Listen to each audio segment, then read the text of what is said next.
खाजगी विकासकाने नैसर्गिक नाल्यात मातीचा भराव केल्याने ज्ञानदीप सोसायटीतील रहिवाशांना पुराचा धोका. प्रशासनाने वेळीच कारवाई करत नैसर्गिक नाला पूर्ववत खुला न केल्यास आरपीआय कर्जत तालुका अध्यक्ष हिरामणभाई गायकवाड यांचा प्रशासनाला उपोषणाचा इशारा. कर्जत शहरापासून जवळच कर्जत निळा रस्त्यालगत ज्ञानदीप सोसायटी असून तेथे अनेक रहिवासी राहत आहेत. रहिवासी सोसायटीच्या जवळून कर्जत मुंबई रेल्वे मार्ग क्रमणा करत आहे. त्यामुळे यापूर्वी अनेक वेळा समोरील डोंगर रांगातून आलेले पाणी वाहून जाण्यास अडथळे निर्माण झाल्याने पावसाळ्यात ज्ञानदीप सोसायटीच्या रहिवाशांना पुराचा फटका बसला होता.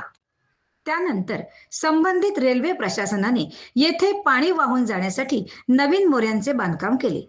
त्यामुळे काहीशी परिस्थिती सुधारली होती.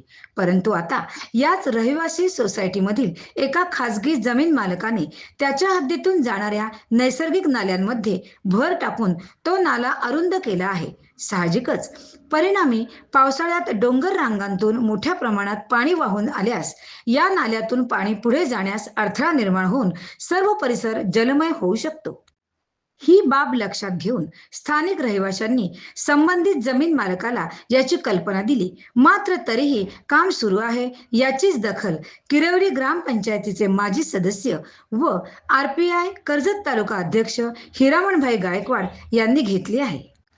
त्यांनी या जागेची आणि भराव टाकलेल्या नाल्याची पाहणी केली आणि संभाव्य पुराचा धोका लक्षात घेत प्रशासनाला या बाबतीत सांगितले आहे.